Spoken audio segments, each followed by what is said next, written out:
When I to be a poet, cognizant though am I, how foolish it indeed looks, to keep the pain alive and to record the cry of a world that read not books. Such is the angst of the poets of this generation, and I happen to be one of them. Welcome to my first ever vlog. I am Tirtha, the author of the internationally published poetry book Firefly of Love. In this vlog, I am going to cater some of the tantalizing excerpts from the preface of the aforementioned book. But before that, a bit of rudimentary introduction and a bit of self-promotion, both are required. This book, Firefly of Love, is published by Amazon and is distributed by Atlantic in 13 countries, including USA and UK.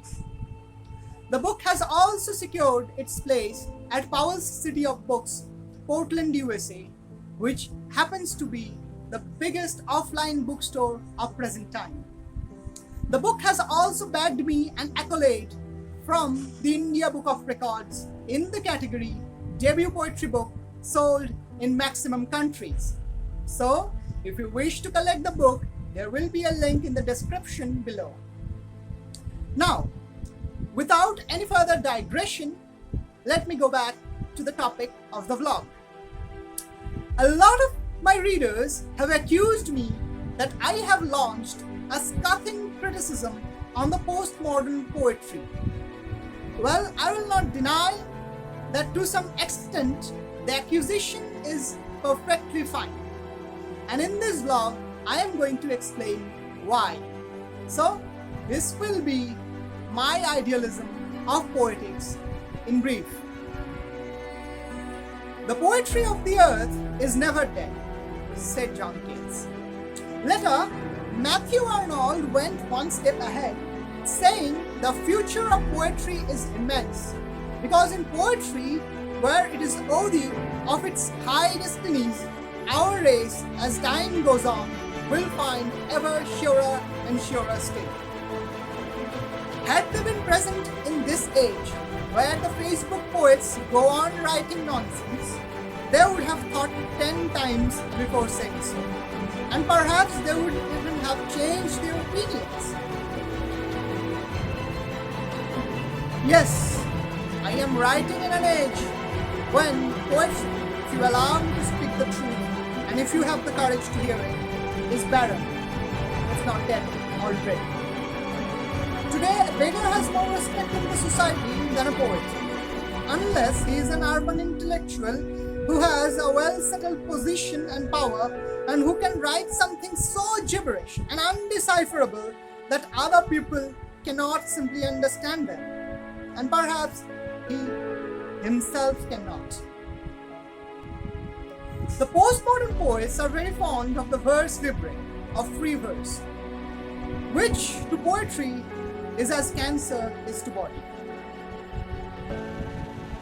As Robert Frost said, writing free verse is like playing tennis with the nets down.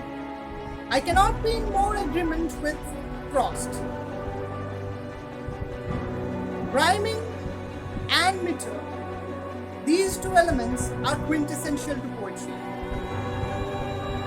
Yes, poetry can survive with the exception of one, but with the exception of both, poetry is dead.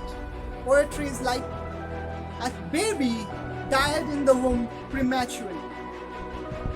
Poetry is the spontaneous overflow of powerful feelings, which takes its origin from emotions collected in strength. Do you find anything spontaneous in postmodern poetry? I don't.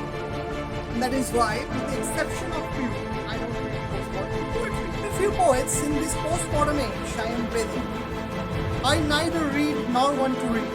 Even if you pay me 1,000 gold coins, the poets who play with words rather than playing with thoughts. Today, most of the poets write for awards and fame. It is not a crime if one longs for fame. As John Milton said, fame is the last infirmity of noble minds. I also believe they have noble minds. but they are using their noble minds to write poetry which fits the interest of one particular political ideology, which I certainly accuse as a crime to truth and humanity, and above all to poetry. Politics and poetics are both useful to keep a balance in the world. The former is realistic and the latter imaginative. They can run concurrently, but they must not lose the difference between their identities. This simple understanding is lacking in today's course. Having said all that, I must assure the readers and all of you who are watching this vlog that I am not a cynic. But the censure that I have uttered is owing to the agony that I have felt whenever I have casted a glance on the condition of poetry in this nation. It is my attempt to resurrect poetry and to liberate it from the sophisticated confinement of the intellectuals of the elite class. I write in such a way that shall amuse the intellectuals of the universities as well as the people with modicum of education. Because I believe that poetry is not to be the flaunting jewelry of a handful of people, but rather it should be the ornament of everyday people of everyday life. Thank you for watching the vlog. I Tirtha bid adieu.